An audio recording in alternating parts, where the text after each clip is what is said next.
gërëm rafetlu àndin beek la meilleure chaîne di net la chaîne des leaders Senbuzz TV mbokk yi jaajëfal nañ leen bu baax a baax ci seen àndina ak suñuy programme ak qualité beeg safo bi Senbuzz yéen la fi nekkal lépp lu askan wi soxla di suñu yitte confection di émission bu bees bu ñu jagleel ndaw yi képp kuy ndaw di ko am culture générale di ko tukki bitim réew xam Sénégal ak doxalinam ñu fas yéene laa dalal am ak yow jàngat ci tolluwaayu Sénégal waaye tolluwaayu ndaw yi ak seen doxalin Badou Mbow di ndaw nekkoon fële ci bitim réew di fa évoluer nekkoon football professionnel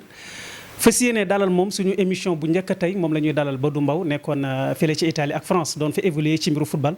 Badou merci beaucoup Senbuzz a ngi lay jaajëfal bu baax a baax d'avoir accepté l'invitation merci ci sa disponibilité. Man aussi damay leen di remercier parce que c'est la première fois que ma toog ci Télé Sénégal pour wax donc j'en profite encore pour vous remercier et li ngeen commencé nii yàlla leen ci yàlla dimbale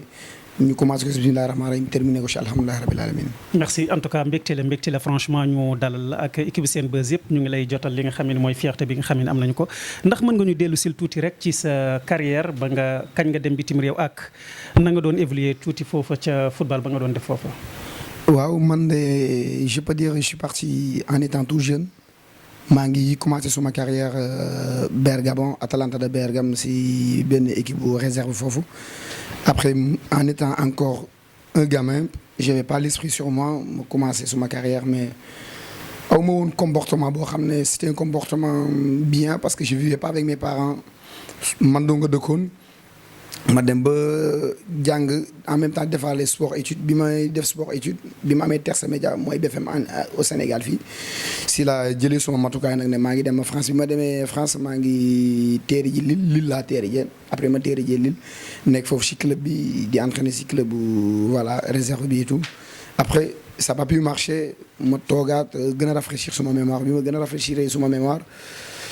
mais il faut que je prends mon avenir en main si la commencé nag après di am voilà un esprit de dépassement en étant une personne majeure et vaccinée xam li ma bëgg yàlla dimbale ma aussi ma am ay yeneen contact entre la Belgique et l'Allemagne mais aussi comme li ma wax rek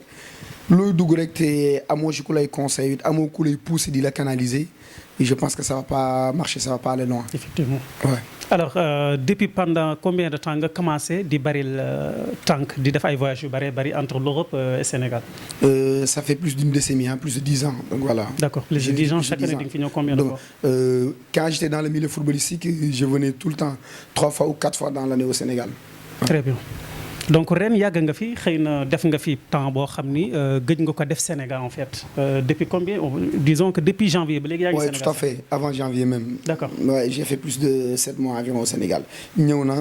mënuma dellu ak maladie bi confinement bi donc voilà ma toog aussi mais n'empêche bi ma toogee aussi je me laisse pas faire maa ngi dugaat ci yeneen parce que maa ngi doon def business bi ma arrêté football ba léegi maa ngi def business auto dans l'automobile et bi ma commencé def automobile bi ça date aussi ma gis ne loolu it aussi taxaw na ak confinement bi ma profité aussi defaat opération xar donc ko jaay au niveau de Maristes donc voilà. Très bien muy parcours bu am solo ci sa dund ci ndaw nga nekk Dakar actuellement yàgg fi comme ni nga ko waxee temps bi nga def Sénégal 7 mois yi lan nga jàng ci doxalinu jeunesse bu Sénégal de manière générale ndaw ñi seen gëm-gëm seen bëgg-bëgg seen doxalin ban jàngat nga ci am temps bi nga fi toog. En tout cas je vais pas trop dire mais li ma fi gis moom c'est décevant franchement parlant parce que ñun jeunesse yi ñun on est en retard parce que. dañ jàpp ne tout le temps l'Europe c'est le paradis alors que c'est pas le paradis man li ma fi dund aussi il y a des gens même qui ont eu des arrière-pensées en disant que peut-être dañ ma refoulé et ils ont pas compris d'autres aussi ils disent que voilà yoratuma xaalis wala awma passe pour ñuy béytuur ñeneen ñi ngi jéem a xool aussi ñoom it nu ñuy def man leen non c'est pas le cas comme soo nekkee Europe aussi yaa ngi war a fay location war a fay facture EDF ndox ak sa lekk et tout donc loolu te boo liggéeyul day métti man j'aurais aimé ma toog Sénégal li ma am as tuut ma bokk ak ñi ma ko war a bokkal donc voilà. muy rêve boo xam ni sénégalais yu bari ci ndaw ñaa moom la ñuy rêvé mooy dem bitim réew ak gis ni dund ba fa am foofu rek la am donc mooy vie ba nga xamee ni mooy vie bi nit soxla entre guillemets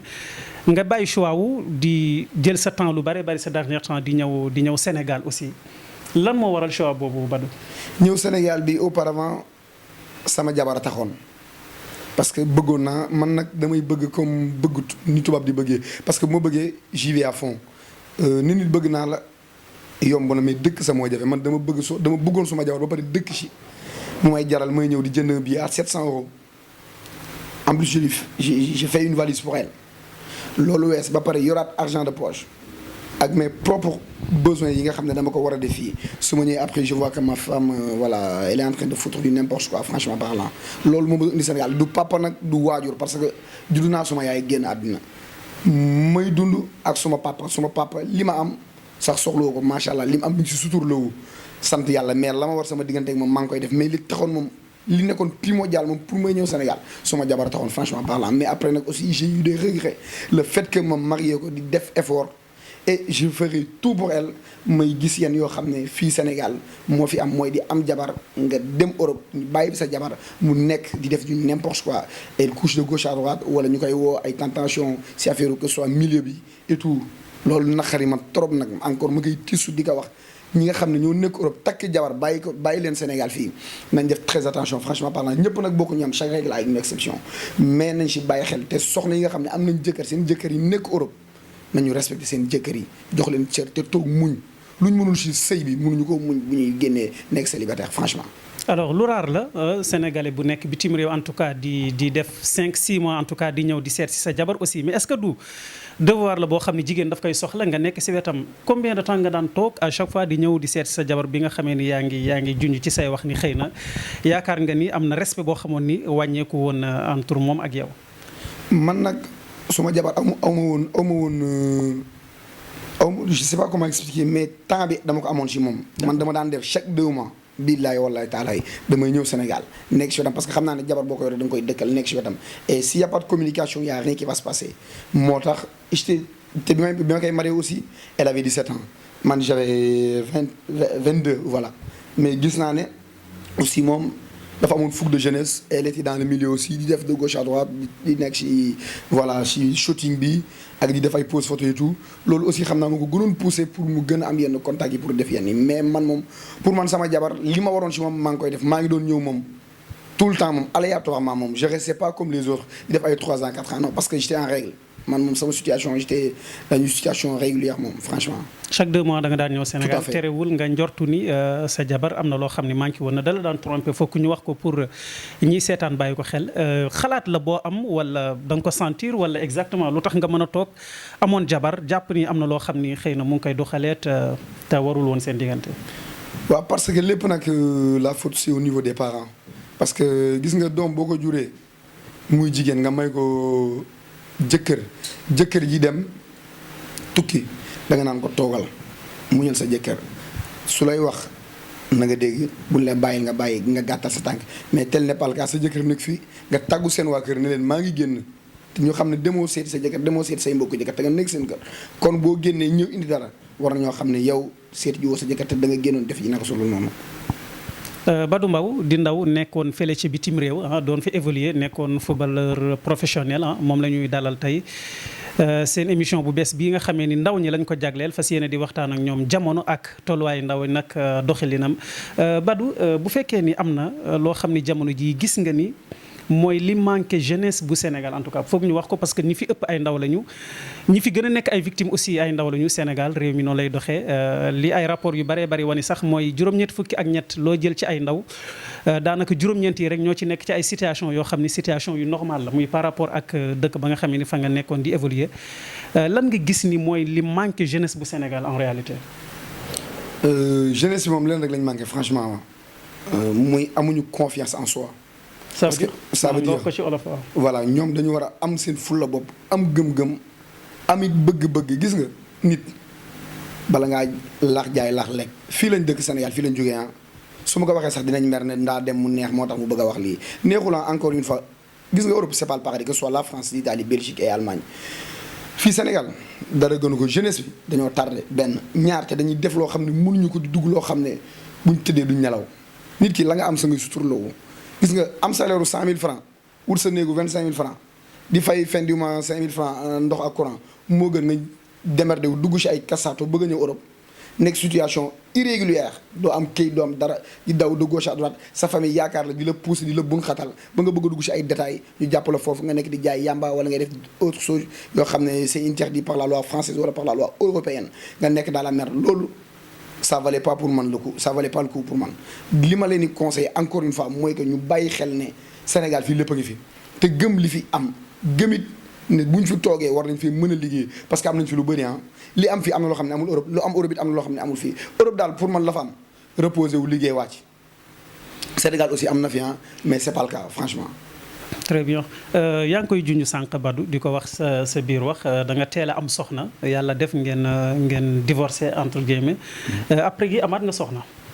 entre temps amaat naa encore si. mais c'est un peu tôt Badou tu as normalement 27 ou moins de ça. non là j'ai une trentaine. tu as vu voilà donc voilà, 10 ans diggante boobu nga takk jabar ñaari yoon fase ko est-ce que du li ngay faral di wax la li nga doon reproché léegi sa madame bu njëkk bi nii voilà peut-être que dafa doon dund dans le milieu showbiz bi ngay dund aussi ñaari yoon ci boobu divorcé boobu noonu ci ndaw est-ce que teelul. waaw ku nekk ak point de vue ma ku nekk ak sentiment problème pour man teel na teelul parce que gis naa ne man it te man. aussi je le dis sénégalais là mais man dama yor esprit de mentalité j'ai l'esprit d'un blanc d'un européen grosso modo mais de peau je suis sénégalais parce que su ma bëggee nii rek bëgg naa ko te bëgguma man lu may tardel dans ma vie comme bëggante nañ donc on passe à l'étape suivante bëgguma ñu bëggante di def ay futilité di nekk ci ay détails voilà nekk toujours au rez-de-chaussée ça veut dire doon ay célibataire donc ñii di gis ñu dëkkal est-ce que ay mari lañu ou pas man je préfère bu ñu bëggante rek coûte que coûte on passe à l'étape suivante ñu jéem a dem au premier étage voilà.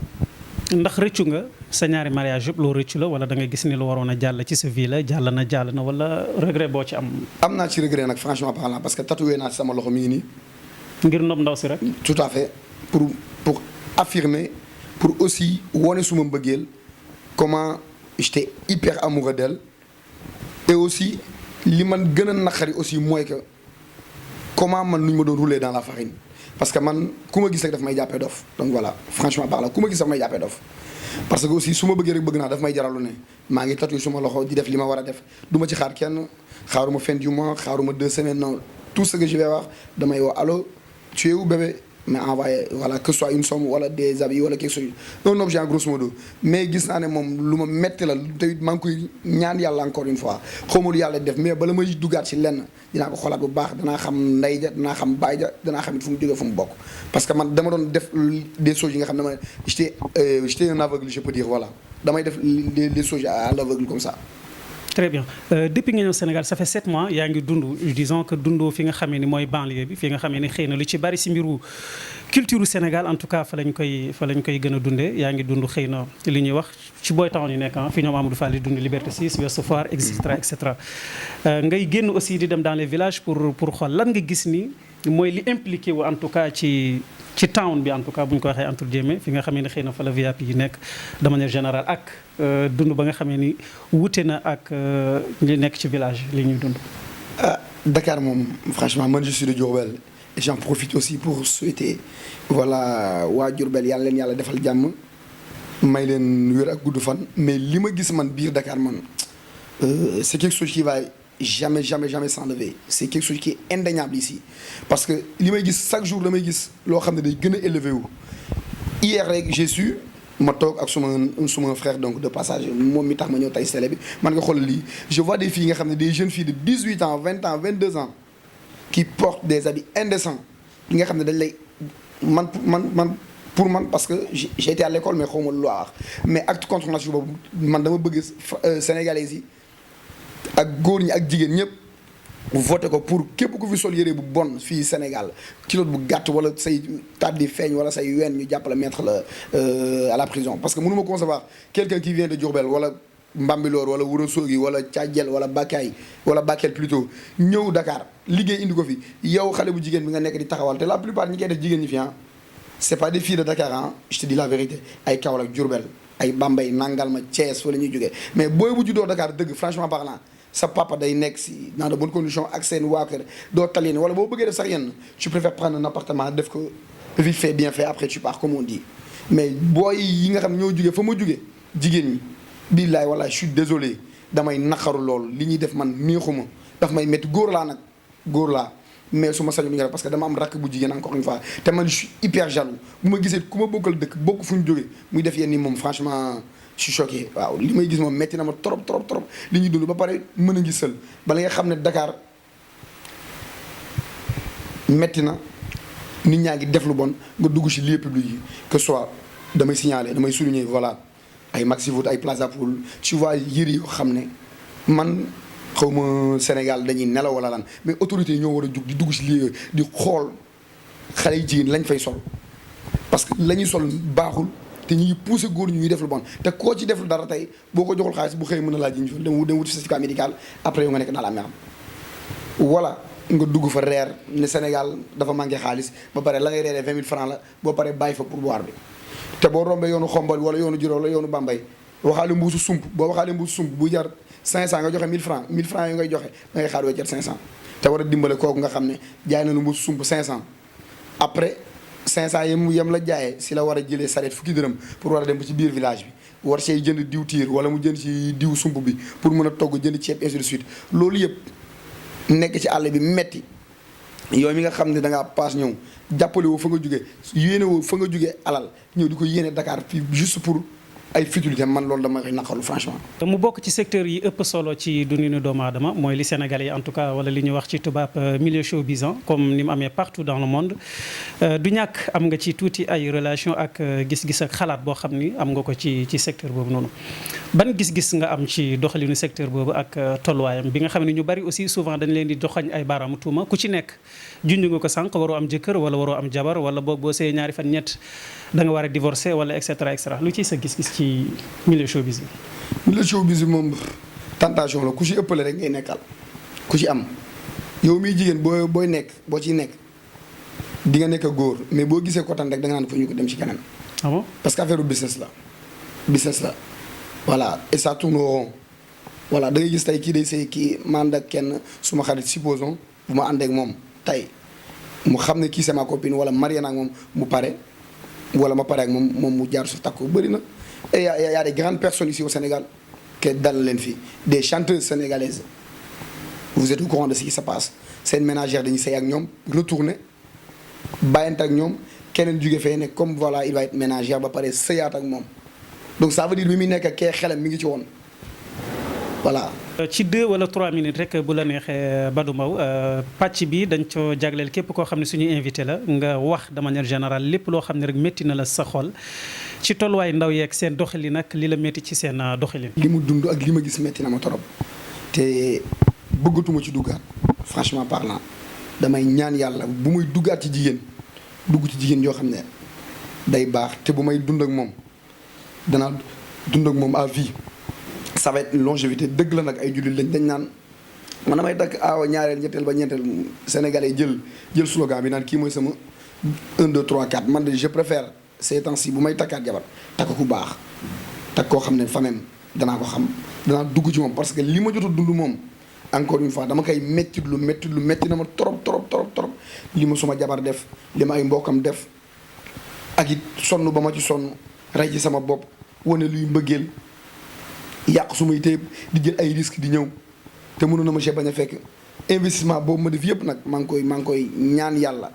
na ma ko yàlla delloo fay ma ko ak jikko ja ma ko wonoon te bu may may ma jigéen yoo xam ne day ki gën ci man te dana toog muñal ma waaw. disons que mel na ni amatoo confiance en tout cas ci jigéen ñi de manière générale ah. pour jàngat say wax en tout cas. waaw d'une manière générale je peux dire 98%